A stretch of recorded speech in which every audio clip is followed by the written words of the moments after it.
60% ಆರೋಪ ಮಾಡಿದ್ದಾರೆ, ಸಾಕಷ್ಟು ಸದ್ದು ಮಾಡ್ತಾ ಇದೆ ಅದು. ಯಾರು? 60% ಇದು 60% ಸರ್ಕಾರ ವಿಧಾನಸಭೆಯಲ್ಲಿ ಕೂತ್ಕೊಂಡು ಸಚಿವರು ಕಮಿಷನ್ ತಗೊಳ್ತಾ ಇದ್ದಾರೆ ನೇರವಾಗಿ, ದಾಖಲೆ ಇದೆ ಅಂತಾರೆ ಅವರು. ಮಾನ್ಯ ಕುಮಾರಸ್ವಾಮಿ ಅವರು ಈ ರಾಜ್ಯದಲ್ಲಿ ಮುಖ್ಯಮಂತ್ರಿ ಆಗಿದ್ದಂಥವರು, ಕೇಂದ್ರದಲ್ಲಿ ಭಾಳ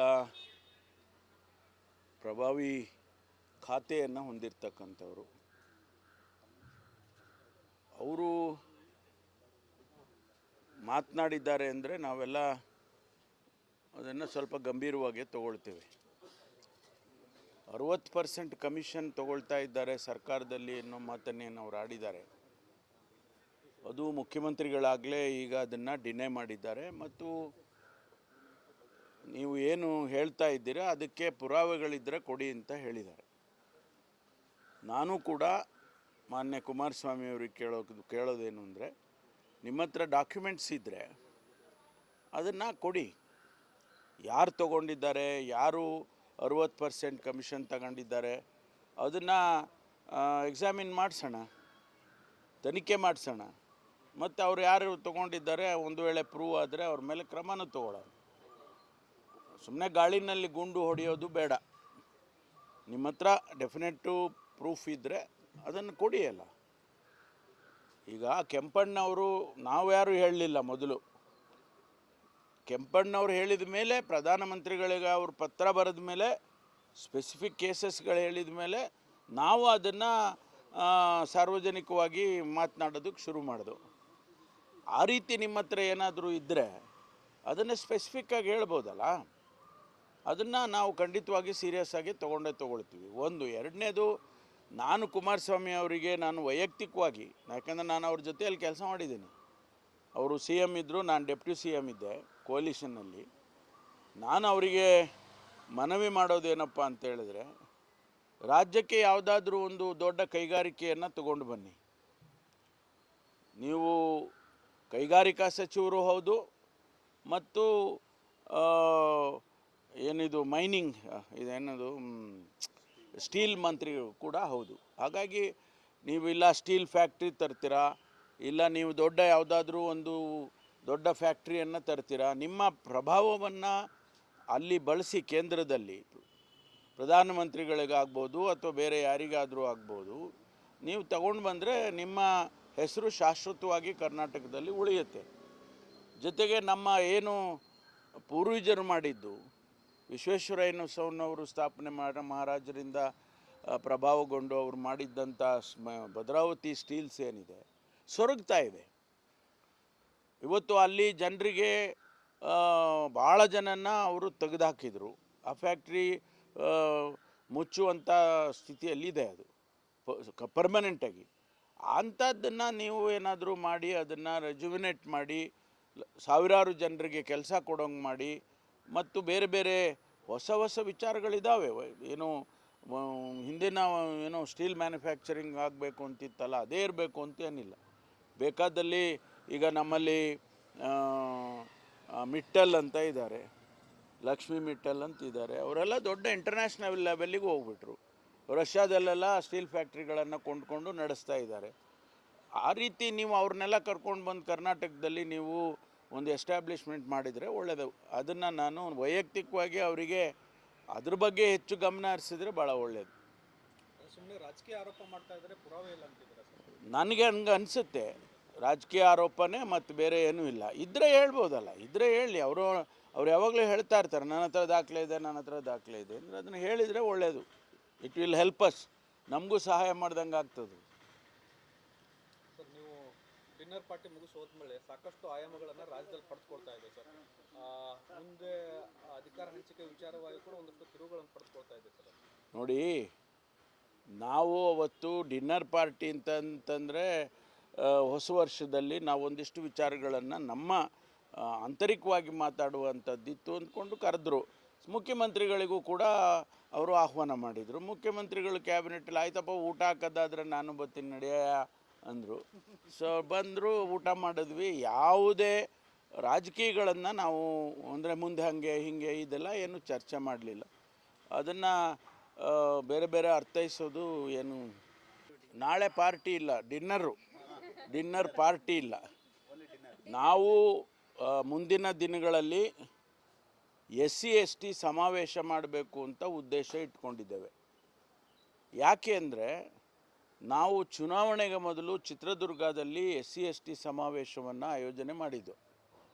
ಆಗಲೂ ನಾನೇ ನೇತೃತ್ವ, ನಾನು, ಡಾಕ್ಟರ್ ಮಹದೇವಪ್ಪನವರು, ಸತೀಶ್ ಜಾರಕಿಹೊಳಿ ಅವರು, ಎಲ್ಲರೂ ಮುನಿಯಪ್ಪನವರು, ಎಲ್ಲ ಶಿವರಾಜ್ ತಂಗಡಗಿ ಅವರೆಲ್ಲ ಮಾಡಿದ್ದು.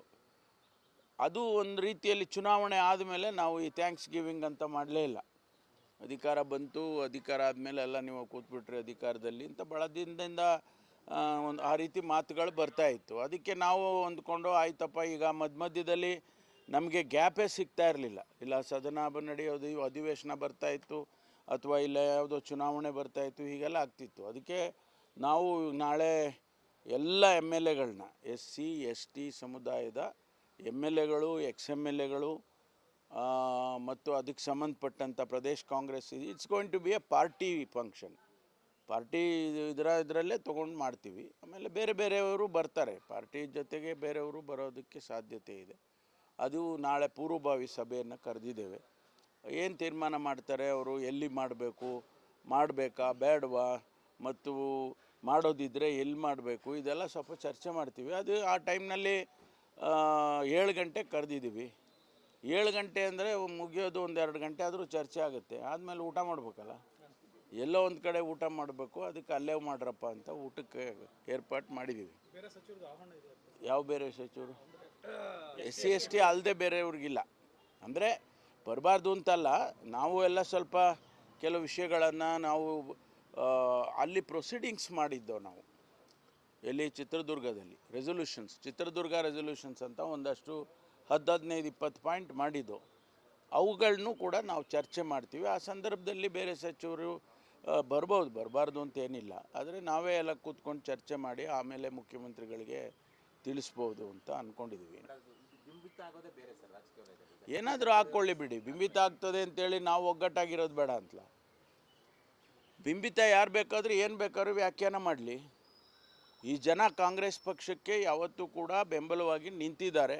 ಅವ್ರು ಹಾಗೆ ನಿಲ್ಲಬೇಕು. ಮುಂದೆ ಚುನಾವಣೆಗಳು ಬರ್ತಾಯಿದೆ, ZP TPS ಚುನಾವಣೆ ಬರ್ತಾಯಿದೆ, ಮತ್ತು ಕಾಂಗ್ರೆಸ್ಸಿಗೆ ಬೆಂಬಲವಾಗಿರಲೇಬೇಕಲ್ಲ ಅವರು. ಅದನ್ನು ನಾವು ಅವ್ರ ಕಷ್ಟ ಸುಖಗಳು ಕೇಳಬೇಕಲ್ಲ. ಅಧಿಕಾರದಲ್ಲಿದ್ದಾಗಲೂ ನಾವು ಕರೆದವ್ರನ್ನ ಮಾತಾಡಿಸ್ದೇ ಇದ್ದರೆ ಮತ್ತು ಯಾವಾಗ ಮಾತಾಡ್ಸೋದು? ಅದಕ್ಕೋಸ್ಕರ ಮಾಡ್ತೀವಿ. ಇಲ್ಲ, ಗೊತ್ತಿಲ್ಲ, ಅದು ನಾಳೆ ಚರ್ಚೆ ಆಗುತ್ತೆ, ತೀರ್ಮಾನ ಮಾಡೋದು. 2001ರಲ್ಲೇ ಇದು ಕಾಣಿಸ್ಕೊಂಡಿದೆ ಮತ್ತು ಇದರಿಂದ ಡೇಂಜರ್ ಇಲ್ಲ ಅಂತಕ್ಕಂಥ ಹೇಳಿಕೆಗಳನ್ನು ಕೊಟ್ಟಿದ್ದಾರೆ. ಆದರೂ ಕೂಡ ಆರೋಗ್ಯ ಇಲಾಖೆಯವರು ಒಂದು ಸೂಚನೆಗಳನ್ನು ಕೊಟ್ಟಿದ್ದಾರೆ. ಎಚ್ಚರಿಕೆಯಿಂದ ಇರಬೇಕು, ಮಾಸ್ಕ್ ಹಾಕ್ಕೊಳ್ಬೇಕು, ಇದೆಲ್ಲ ಸೂಚನೆ ಕೊಟ್ಟಿದ್ದಾರೆ. ಅದನ್ನು ಮಾಡಿದರೆ ಭಾಳ ಒಳ್ಳೆಯದು. ಎಲ್ಲರೂ ಕೂಡ ನಾವು ಡೇಂಜರೋ ನಾಟ್ ಡೇಂಜರು ಗೊತ್ತಾಗೋದು ಯಾವಾಗ ಅಂದರೆ ಎಫೆಕ್ಟ್ ಆಗಿ ಜನ ತೀರ್ಕೊಳ್ಳೋವಂಥ ಸಂದರ್ಭ ಬಂದಾಗ ಅದಕ್ಕೆ ಮೊದಲು ಪ್ರಿಕಾಷನ್ಸ್ ತೊಗೊಳ್ಳೋದು ಒಳ್ಳೆಯದು. ನಕ್ಸಲರಿಗೆ ಶರಣಾಗತಿಯಾಗಿ ಅಂತ ಈಗಾಗಲೇ ಕರೆ ಕೊಟ್ಟಿದ್ದೀರಾ, ಜನ ಆಗ್ತಾ ಇದ್ದಾರೆ ಕೂಡ. ಅಪ್ಡೇಟ್ ಮಾಹಿತಿ ಬಂದಿದೆ, ಯಾವಾಗ ಏನು ಇಲ್ಲ? ಅದು ನಡೀತಾ ಇದೆ, ಅಂತಿಮಗೊಳಿಸ್ಬೇಕು. ಯಾಕೆಂದರೆ ಅದು ಈಗಾಗಲೇ ವಿಕ್ರಮ್ ಗೌಡ ಇದು ಆದಮೇಲೆ, ಅವರ ಇನ್ಸಿಡೆಂಟ್ ಆದಮೇಲೆ ನಾವು ಕೂಡ ಕರೆ ಕೊಟ್ಟು, ನೀವು ಯಾಕೆ ನೋಡಿ ಈ ರೀತಿಯೆಲ್ಲ ಆಗೋದಕ್ಕೆ ಅವಕಾಶ ಕೊಡ್ತೀರಿ, ಇದರಿಂದ ಏನನ್ನು ಸಾಧನೆ ಮಾಡೋಕ್ಕೆ ಕೊಟ್ಟಿದ್ದೀರಿ ನೀವು, ಆದ್ದರಿಂದ ಸರೆಂಡರ್ ಆಗಿ ಅಂಥೇಳಿ ನಾವು ಎಲ್ಲ ಬೇರೆ ಬೇರೆ ಹಂತದಲ್ಲಿ ಕೆಲಸ ಮಾಡ್ತಾ ಇದ್ದಾರೆ ನಮ್ಮವರು. ಈಗ ಅದು ಒಂದು ಹಂತಕ್ಕೆ ಬಂದಿದೆ ಅಂತೇಳಿ ನನಗೆ ಅನಿಸುತ್ತೆ. ಮುಂದೆ ಅದನ್ನು ವರ್ಕ್ ಮಾಡ್ತೀವಿ, ಅದರಲ್ಲಿ ಆ ಡೈರೆಕ್ಷನ್ಸಲ್ಲಿ ವರ್ಕ್ ಮಾಡ್ತೀವಿ. ಸರೆಂಡರ್ ಮಾಡೋದಕ್ಕೆ ಎಲ್ಲ ಆಯಿತು ಅಂತಂದರೆ ಸರೆಂಡರ್ ಮಾಡಿಸ್ಕೊಳ್ತೀವಿ. ಅದಕ್ಕೆ ಆದಂಥ ಸರ್ಕಾರದಲ್ಲಿ ಒಂದಿಷ್ಟು ನೀತಿ ನಿಯಮಗಳನ್ನು ಮಾಡಿದ್ದಾರೆ ಈಗಾಗಲೇ, ಅದೆಲ್ಲ ಮಾಡಿದ್ದಾರೆ. ಅದನ್ನು ಇನ್ನೂ ರಿವ್ಯೂ ಮಾಡ್ತೀವಿ ಈಗ ಅದು ಆ ರೂಲ್ಸ್ಗಳು ಮಾಡಿದ್ದು ಹಿಂದೆ, ಬಹುಶಃ ನನಗನ್ಸುತ್ತೆ 2000 2001 ಆ ಸಂದರ್ಭದಲ್ಲಿ SM ಕೃಷ್ಣ ಸಾಹೇಬರಿದ್ದಾಗ. ಈಗ ಅದನ್ನು ಕೆಲವು ರಿವ್ಯೂ ಮಾಡಬೇಕಾಗುತ್ತೆ. ಯಾಕೆಂದರೆ ಅದು ಏನೇನೋ ಕೇಳ್ಕೊಂಡಿದ್ದಾರೆ ಅವರು ಕೂಡ. ಅಲ್ಲ, ಸದ್ಯದ ಪರಿಸ್ಥಿತಿಯಲ್ಲಿ ಯಾರು ಹೊರಗಡೆಯಿಂದ ಬರ್ದಾಗಿದ್ದರೆ ಆಗುತ್ತೆ. ಈಗ ಅವ್ರದ್ದು ಮೂಮೆಂಟ್ ಗೊತ್ತಲ್ಲ ನಿಮಗೆ, ಬೇರೆ ಬೇರೆ ರಾಜ್ಯದಲ್ಲೂ ಕೂಡ ಇದ್ದಾರೆ. ಅದು ಯಾವ ರೀತಿ ಅವರು ಆ ಕಾರ್ಡರು ಯಾವ ರೀತಿ ಅದನ್ನು ನೋಡ್ಕೊಳ್ಳುತ್ತೆ ಗೊತ್ತಿಲ್ಲ ನಮಗೆ. ನಮ್ಮ ರಾಜ್ಯದಲ್ಲಿ ನಾವು ಅದನ್ನು ನಕ್ಸಲ್ ಫ್ರೀ ಮಾಡಿದರೆ ಒಳ್ಳೆಯದು ಅಂತ ನಾವು ಪ್ರಯತ್ನ ಮಾಡ್ತೀವಿ. ಅಲ್ಲ, ಈಗಾಗಲೇ ಸರ್ಕಾರ ಆದೇಶ ಕೊಟ್ಟಿದೆಯಲ್ಲ, ಆದೇಶ ಕೊಟ್ಟು ಅವರಿಗೆ ನಮ್ಮ ಅಡ್ವೊಕೇಟ್ ಜನರಲ್ ಅವರಿಗೆ ಲೀಗಲ್ ಟೀಮಿಗೆ ತಿಳಿಸಿದ್ದೇವೆ ಅಪೀಲ್ ಮಾಡಬೇಕು ಅಂತ. ಸರ್, ಐಶ್ವರ್ಯಗೌಡ ಪ್ರಕರಣದಲ್ಲಿ ಶಾಸಕರಂತ ವಿನಯ್ ಕುಲಕರ್ಣಿ ಅವರ ಹೆಸರು ಕೂಡ ಕೇಳಿ ಬರ್ತಾ ಇದೆ. ಅವ್ರು ಕಾರು ಬಳಸ್ತಾ ಇದ್ದಾರೆ, ಅವ್ರ ಪತಿ ಜೊತೆ ಲಿಂಕ್ ಇದ್ದಾರೆ ಅನ್ನುವಂಥದ್ದು ಏನು ಅಪ್ಡೇಟ್ ಸರ್? ಗೊತ್ತಿಲ್ಲ, ಅದನ್ನು ನಾವು ಆ ಆ್ಯಂಗಲ್ನಲ್ಲಿ ನಮ್ಮ ಇಲಾಖೆಯಲ್ಲಿ ಪರಿಶೀಲನೆ ಮಾಡ್ತಾ ಇದ್ದಾರೆ. ಅದು CBIದು ಇದಿರೋದ್ರಿಂದ ನಾವೆಷ್ಟು ಮಾಡ್ಬೋದು ಅಷ್ಟು ಮಾಡ್ತಾರೆ ನಮ್ಮ ಇಲಾಖೆಯಿಂದ. ಈಗ ಸಿಎಂ ವಿಚಾರ ಮತ್ತೊಮ್ಮೆ ಚರ್ಚೆಗೆ ಬಂದಿರುವಂತಹದ್ದು, ಮುಂದಿನ ಸಿಎಂ ಆಕಾಂಕ್ಷಿ ನಾನು ಕೂಡ ಹೌದು ಅನ್ನುವಂತಹ ಬಹಿರಂಗ ಹೇಳಿಕೆನ ಸತೀಶ್ ಜಾರಕಿಹೊಳಿ ಯಾವಾಗ ಪೈಪೋಟಿ ಕೊಡ್ತೀನಿ, ಈಗ ಖಾಲಿ ಇಲ್ಲ ಸ್ಥಾನ ಅಂದವ್ರೆ. ಈಗ ನೀವು ಪೈಪೋಟಿ ಅವ್ರು